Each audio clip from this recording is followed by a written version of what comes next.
तो हेलो बच्चों, आज हम स्टार्ट करने वाले हैं क्लास 9th का हम चैप्टर पोलिनोमियल्स। ये हमारे पास चैप्टर नंबर 2 है और हम डिस्कस करेंगे आज अभी एक्सरसाइज 2.1 के बारे में। ठीक, तो बच्चों हमारे पास चैप्टर है जिसका नाम है पोलिनोमियल्स। ठीक है, तो बात करते हैं पहले पोलिनोमियल क्या होता है। देखिए 8th क्लास के अंदर भी हम एक इसका हल्का सा टॉपिक पढ़ के आए हैं, अलजेब्रिक एक्सप्रेशन। ठीक है, तो अलजेब्रिक एक्सप्रेशन है उसे ही हम पोलिनोमियल बोलते हैं, लेकिन उसमें पोलिनोमियल की कुछ प्रॉपर्टीज हमारे पास ऐड हो जाती हैं। ठीक है, मतलब हर तरह के अलजेब्रिक एक्सप्रेशन को आप पोलिनोमियल नहीं बोल सकते। क्लियर? अब पोलिनोमियल क्या है उसको देखते हैं भाई। डेफिनेशन क्या है हमारे पास पोलिनोमियल की? ओ polynomial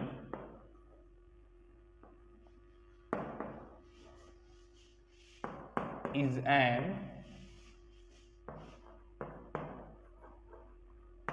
algebraic expression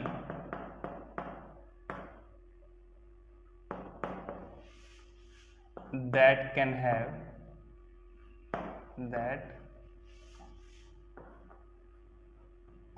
have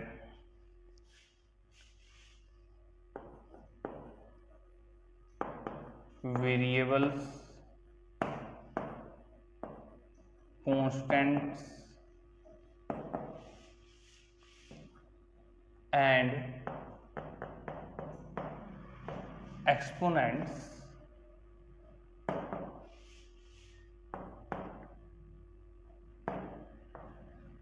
that can be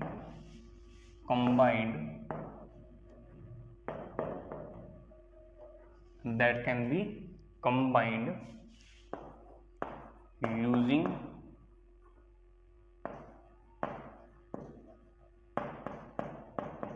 addition,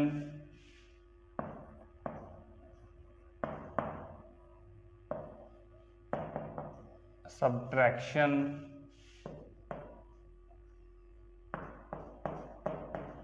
multiplication and division।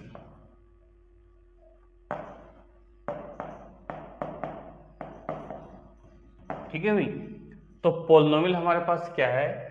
ये हमारे पास एक अलजेब्रिक एक्सप्रेशन ही है जिसमें हमारे पास वेरिएबल्स होंगे, कांस्टेंट्स होंगे और एक्सपोनेंट होंगे, है ना। और ये सब आपस में किस तरह से कंबाइंड होंगे भाई? Using addition, subtraction, multiplication, division. अब आप सोच रहे होंगे कि सर 8th में तो हमने ये चीज पढ़ी है, 8th में भी हमने ये सब कुछ पढ़ा है, तो फिर पोलिनोमियल में अलग हमारे पास क्या है? तो पोलिनोमियल में अलग क्या है बच्चों? यहाँ पर ये हो गया। इसके बाद क्या लिखेंगे? And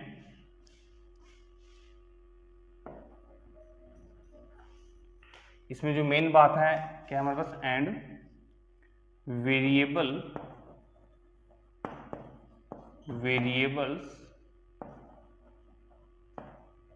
can not be in division. बहुत इंपॉर्टेंट चीज है ना, variables can not be in division. Variable हमारे पास डिवीजन में नहीं आएंगे। And exponents always a whole number, always a whole numbers, whole number। ठीक है, तो ये हमारे पास बच्चों डेफिनेशन है पोलिनोमियल की। अब देख लेते हैं कि इसका मीनिंग हमारे पास क्या निकल के आ रहा है। ठीक है, हमने क्या बोला कि पोलिनोमियल हमारे पास क्या है? एक अलजेब्रिक एक्सप्रेशन है। कैसा एक्सप्रेशन है? That can have variables, constant and exponent. अब देखिए वेरिएबल क्या है, कांस्टेंट क्या है, इसको देख लेते हैं हल्का सा एक बार। देखिए जो आपके पास कांस्टेंट होता है, जो आपके पास कांस्टेंट होता है, ठीक है, उसकी वैल्यू चेंज नहीं होती, no change in value in any situation.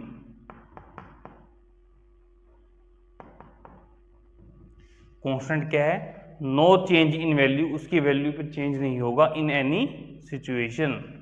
लेकिन जो आपके पास वेरिएबल होता है, वेरिएबल, ठीक है ना, तो यहाँ पे कहते हैं change in value, in value according to situation.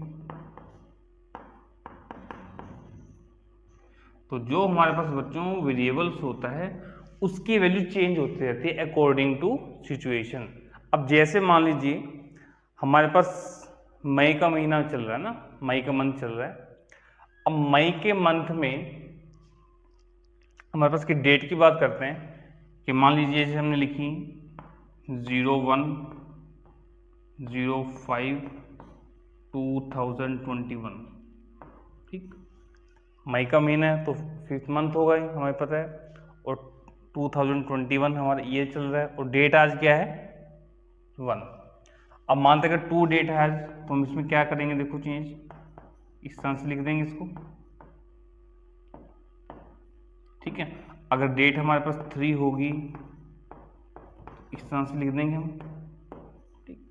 तो आप देख पा रहे हो यहाँ पर ऐसे लिखते रहेंगे लास्ट तक और लास्ट में 31 आ जाएगी, ठीक है ना। तो अब आप यहाँ देख पा रहे हो कि हमारे पास यहाँ पर चेंज क्या हो रहा है, सिर्फ डेट चेंज हो रही है।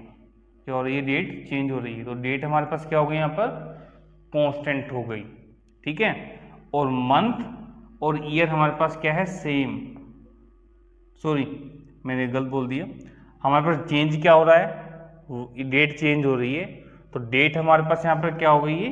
वेरिएबल जो चेंज हो रही है डे बाय डे। लेकिन जो मंथ है आपके पास और जो ईयर है ये चेंज नहीं हो रहा, तो ये हमारे पास क्या है? कांस्टेंट है, ठीक है ना। इसको हम क्या बोल सकते हैं? मंथ को और ईयर को ये हमारे पास कांस्टेंट है।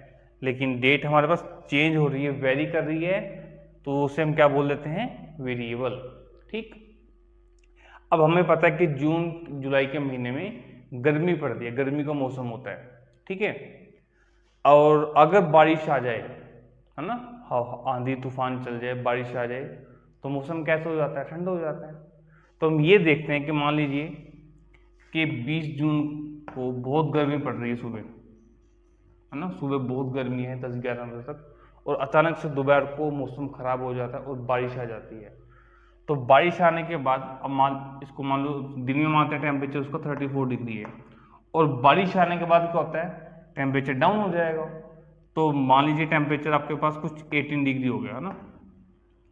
अब देखिए हुआ क्या, सेम डे पर क्या हो गया? टेम्परेचर चेंज हो गया ना। तो यहां पर हमारे पास वेरी क्या कर रहा है? टेम्परेचर वेरी कर रहा है ना। ये क्या हो गया? वेरिएबल। और सेम क्या है? कांस्टेंट क्या रहा? वही सेम डेट रही आपके पास 20 जून 2021। तो हमें ऐसे पता करना होता है कि वेरिएबल क्या होता है और कांस्टेंट क्या होता है। तो कांस्टेंट क्या है बच्चों हमारे पास? जो किसी भी सिचुएशन में चेंज ना हो उसे क्या बोल देते हैं? कांस्टेंट। और जो सिचुएशन के हिसाब से चेंज हो जाए उसे हम क्या बोल देते हैं? वेरिएबल। क्लियर बात। अब हमें अपने वापिस आते हैं पॉलिनोमियल्स पर। हमने देख लिया कि वेरिएबल क्या है, कांस्टेंट क्या है, ठीक है। तो भाई वेरिएबल, कांस्टेंट, एक्सपोनेंट ये सभी आपस में कंबाइन होते हैं कि साइन, कैसे साइन का यूज करके? एडिशन का, सब्ट्रैक्शन का, मल्टीप्लिकेशन का और डिवीजन का, ठीक। तो इसका एग्जांपल लिखते हैं, उसमें और क्लियरिफिकेशन हो जाएगी। एग्जांपल्स तो हमारे पास यहाँ पे मान लीजिए x² + 3x + 5, ये हमारे पास क्या है बच्चों? पॉलिनोमियल है, ठीक है, ठीक है। ये यानी कि पॉलिनोमियल इन वन वेरिएबल, ठीक। अब देखो इसमें हमारे पास इस पूरे पॉलिनोमियल में हमने क्या बोला? वेरिएबल क्या? 1 है वेरिएबल। वेरिएबल का मतलब जो चेंज होगा, अब देखिए जो x है ये हमारे पास यहाँ पे क्या है, वेरिएबल, तो ये चेंज हो सकता है, ठीक। और कांस्टेंट क्या है, ये 3 कांस्टेंट है, 5 कांस्टेंट है, क्लियर हो की बात, ठीक। और अब इसके बारे में बात करते हैं। मान लीजिए हमने लिखा है यहाँ पर x square plus 3x plus 5/x, ठीक है। तो क्या ये हमारे पास पोलिनोमियल है बच्चों? ये पोलिनोमियल नहीं है, नॉट ऑफ पोलिनोमियल।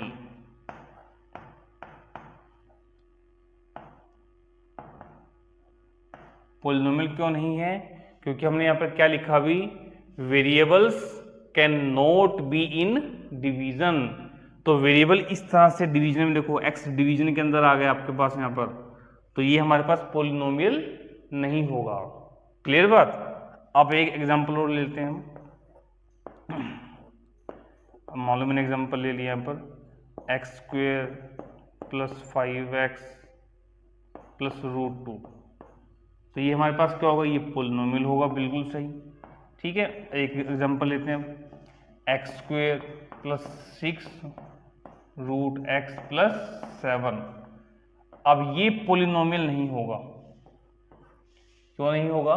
क्योंकि हमने यहाँ पर क्या लिखा है, एक चीज और condition, exponents always a whole number. Exponent क्या होता है हमारे पास, वेरिएबल की जो पावर में लिखा होता है, ये क्या है, एक्सपोनेंट, ठीक है। अब देखिए x की पावर में क्या लिखा है, 2, तो 2 हमारे पास यहाँ पर क्या है बच्चों, एक्सपोनेंट है, क्या है, एक्सपोनेंट, ठीक है। अब देखिए यहाँ पर x के साथ कुछ नहीं, पावर में कुछ नहीं लिखा, कुछ नहीं लिखा तो मतलब x का पावर में क्या है, 1, क्लियर। अब यहाँ पर आप आए, x की पावर में क्या लिखा है, 2, तो यहाँ पर एक्सपोनेंट कितना होगा, 2 हो गया एक्सपोनेंट। लेकिन यहाँ 6 और ये रूट में क्या लिखा है, x। अगर रूट के अंदर x लिखा है तो इसका मतलब क्या है कि x की पावर कितनी है, 1/2, तो एक्सपोनेंट क्या आ गया आपके पास, 1/2 आ गया। अब हमने यहाँ बोला है कि exponent always a whole number, exponent हमेशा एक होल नंबर होगा, तो क्या 1/2 होल नंबर है? हाँ जी, नहीं, तो 1/2 होल नंबर नहीं है, तो ये हमारे पास पोलिनोमियल नहीं होगा, क्लियर। तो ये बच्चों हमारे पास डेफिनेशन थी कि पोलिनोमियल्स हमारे पास क्या होता है, ठीक है। तो आप वीडियो को पॉज करके इसे नोट करें, इसके बाद हम आगे पढ़ते हैं।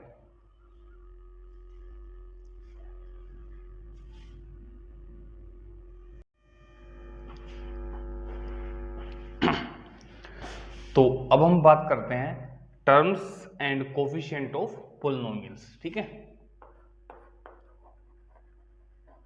टर्म्स एंड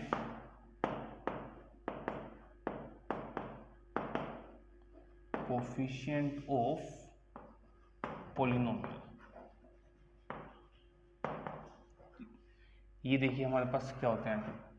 अब मान लीजिए मैंने कोई पोलिनोमियल लिखा, जैसे 2x³ plus 3x² plus 5x plus 7, ठीक है। तो हमें बताना है कि इसमें टर्म्स हमारे पास क्या है और कोफिशिएंट क्या है। देखिए जो हमारे पास ये लिखा हमने 2x², फिर 2x³, 3x², 5x और ये 7, ये हमारे पास क्या है, टर्म्स, ठीक है ना। अगर दो नंबर्स के बीच में आपके पास ये प्लस या माइनस का साइन दिखे ना आपको, जैसे मैंने प्लस लिखा, मान लिया हम माइनस कर देते हैं, प्लस या फिर माइनस का साइन दिखे, तो वो दोनों क्या होती है, टर्म्स होंगी हमारे पास, क्लियर। तो यहाँ पर हम लिखे टर्म्स की बात करें, तो टर्म्स हमारे पास कौन कौन सी हैं, यहाँ पर 2x³ एक टर्म है, 3x² एक टर्म है, ये 5x एक टर्म है और एक 7, ये हमारे पास टर्म्स हैं। अब बात करते हैं कोफिशिएंट की, कि भाई कोफिशिएंट हमारे पास क्या है, ठीक। देखिए अब यहाँ x³ के साथ क्या मल्टीप्लाई हो रहा है, 2, तो 2 क्या है, कोफिशिएंट ऑफ x³, ठीक है। यहां से बोल देते हैं हम कोफिशिएंट ऑफ x³ इज 2, यानी कि वेरिएबल के साथ मल्टीप्लाई होने वाला जो भी नंबर होगा वो आपका क्या कहलाएगा, कोफिशिएंट कहलाएगा। अब वेरिएबल क्या है, x है, तो x के साथ मल्टीप्लाई क्या है 2 है, तो कोफिशिएंट कितना हो गया 2। अब यहाँ देखिए वेरिएबल कितना अगले टर्म के अंदर एक्स स्क्वायर है ना, अब इसके साथ मल्टीप्लाई में क्या है 3, तो कोफिशिएंट ऑफ एक्स स्क्वायर कितना हो गया आपके पास इज 3 हो जाएगा। अब यहाँ देखो ध्यान से x के साथ क्या मल्टीप्लाई में है -5, ध्यान से देखना कितना है -5, तो कोफिशिएंट ऑफ x कितना हो गया आपके पास -5। ठीक है, अब बचा ये 7। देखिए 7 के साथ तो कोई भी वेरिएबल नहीं है, तो 7 क्या होगा आपके पास कांस्टेंट टर्म, तो क्या होगा कांस्टेंट क्या है यहाँ पर 7। ठीक है, ये क्लियर हो गया आपको कि टर्म्स क्या हमारे पास क्या है और कोफिशिएंट कैसे हैं। अब एक क्वेश्चन और दे रहा हूं मैं, उसे आप सभी अपनी कॉपी में करें, उसके बाद चेक करें। ठीक है, जैसे मैं क्वेश्चन लिखता हूं आप वीडियो को पॉज कर दें, उसके बाद खुद से क्वेश्चन ट्राई करें कि उसमें टर्म्स कौन कौन से हैं और कोफिशिएंट कौन कौन से हैं, फिर वीडियो को वहीं से रिज्यूम कर दें और चेक करें कि क्या मेरा और आपका आंसर सही है। ठीक है, तो लो बच्चों फिर क्वेश्चन क्या आपके पास 2 + 5a into x cube plus 4x square minus 3x plus 8। ठीक, तो ये बच्चों क्वेश्चन है, तो सभी बच्चे वीडियो पॉज करके इस क्वेश्चन को ट्राई करें। ठीक है, और उसके बाद जैसे वीडियो आप ऑन वहीं से रिज्यूम करनी है आपको और चेक करें कि क्या मेरा और आपका आंसर सही है। तो देखते हैं भाई, अब यहाँ टर्म्स कौन कौन से हैं मेरे पास। टर्म्स मेरे पास एक तो ये है 2 + 5a इंटू एक्स क्यूब, एक टर्म मेरे पास ये है एक्स स्क्वायर और एक टर्म ये है 3x, ये भी टर्म है, और एक ये है 8। ठीक है, ये सभी मेरे पास क्या है टर्म्स हैं। ठीक, एक इसमें मुझे लगता है मिस्टेक करती है, हाँ नहीं ठीक है। अब बात करते हैं बच्चों कोफिशिएंट की। कोफिशिएंट तो एक्स क्यूब के साथ क्या मल्टीप्लाई, ये सारा ही मल्टीप्लाई हो रहा है। हो सकता है कुछ बच्चों ने सिर्फ 2 लिखा हो, वो आपका आंसर गलत है। हो सकता है कुछ बच्चों ने 5a लिखा हो, वो भी आपका आंसर गलत है। तो कोफिशिएंट की बात करते हैं हम। ठीक, तो coefficient of x cube is, अब देखो एक्स क्यूब के साथ मल्टीप्लाई क्या हो रहा है 2 + 5a, तो बच्चों इस सारे का सारा ही क्या है कोफिशिएंट हो जाएगा एक्स क्यूब का। ठीक है, अब ऐसे कोफिशिएंट ऑफ एक्स स्क्वायर कितना है वो 4, कोफिशिएंट ऑफ एक्स कितना है 3x का कोफिशिएंट -3 है ना, x के साथ जो मल्टीप्लाई हो रहा है वो x का कोफिशिएंट है। अब क्या बचा 8 के आपके पास कांस्टेंट, तो कांस्टेंट कितना हो गया 8। ठीक है, तो चेक करें कि आपका आंसर भी यही है।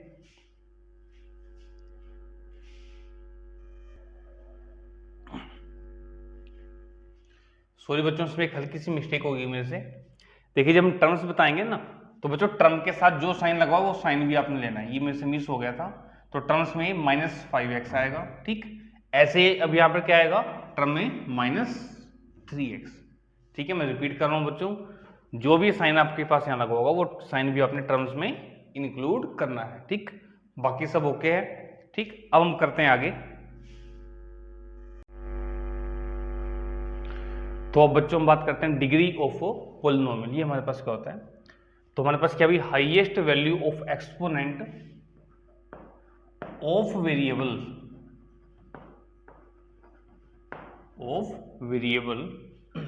Highest value of exponent of variable in अ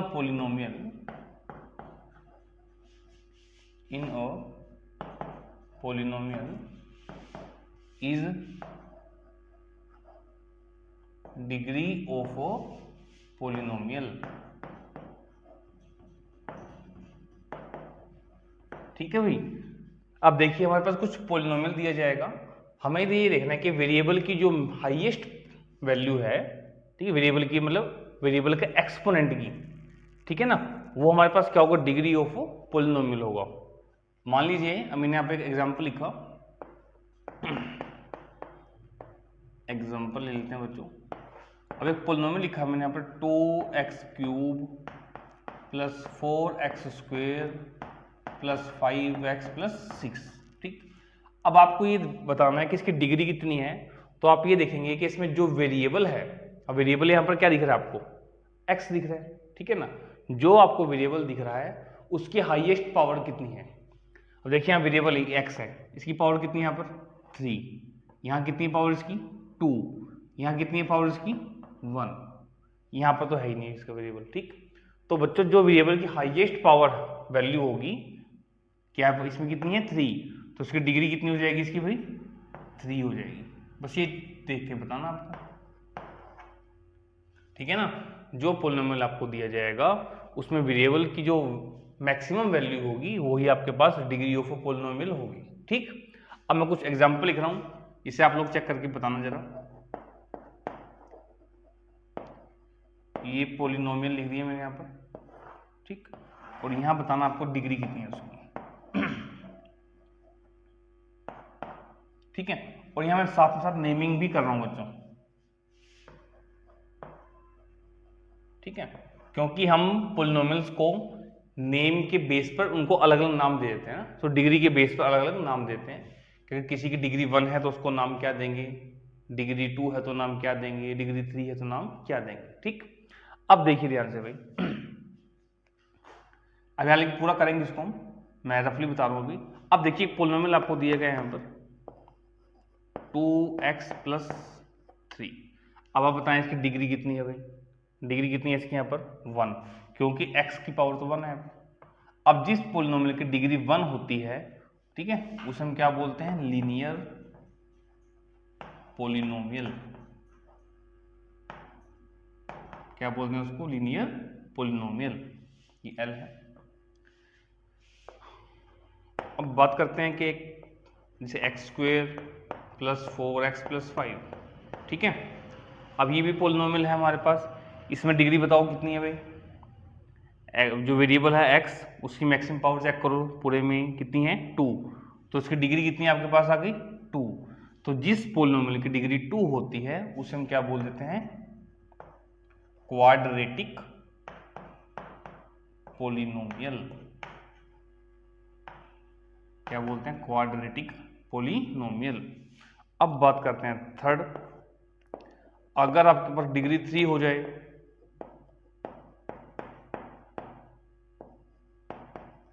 ठीक है, डिग्री 3 है, इसमें दिख रहा है सभी को, जो वेरिएबल है उसकी मैक्सिमम पावर 3 है, तो डिग्री कितनी है इसकी 3। तो जिसकी डिग्री 3 है उसे हम क्या नाम देते हैं, उसे हम बोलते हैं क्यूबिक पोलिनोमियल, ठीक है। फिर अगर डिग्री हो जाए 4, मान लिखो मैं 3x⁴ + 5x³ + 7x² + 8। अब इसमें जरूरी नहीं कि ये x वाली टर्म भी हो, समझ आएगी बात, x⁴ है ना, तो सिर्फ ये नहीं कि इसमें x वाली टर्म भी हो सकता है इनमें से भी कोई गायब हो टर्म। अब आपको देखना है कि इसमें x की मैक्सिमम पावर कितनी है 4, तो डिग्री कितनी है इसकी 4। अब जिसकी डिग्री 4 होती है उसको हम क्या नाम देते हैं, उसको हम बोलते हैं बाई क्वाड्रेटिक पोलिनोमियल, ठीक है। बाई का मतलब क्या होता है 2 होता है। अब देखिए क्वाड्रेटिक का मतलब हमने पढ़ा ना, क्वाड्रेटिक पोलिनोमियल, तो क्वाड्रेटिक का मतलब जिसकी डिग्री 2 है। अब बाई का मतलब 2, क्वाड्रेटिक का मतलब 2, तो 2 और 2 कितने हो गए 4। तो ऐसा पोलिनोमियल जिसकी डिग्री क्या हो 4। अब ऐसी बच्चों आपके पास डिग्री 5 वाले भी आ सकते हैं, 6 वाले भी आ सकते हैं, ठीक। अब जिनकी डिग्री 4 से ज्यादा हो जाती है, किसी को मल्टीनोमियल बोल देते हैं, ठीक है, ठीक है ना। और इन सभी को हम क्या नाम देते हैं, पोलिनोमियल। क्या नाम देते हैं, पोलिनोमियल। तो ये हमने क्या किया, डिग्री ऑफ अ पोलिनोमियल हमारे पास क्या होती है, हमें किस तरह से फाइंड आउट करनी होती है, और डिग्री के बेसिस पर हम पोलिनोमियल्स को क्या क्या नाम दे सकते हैं, ठीक।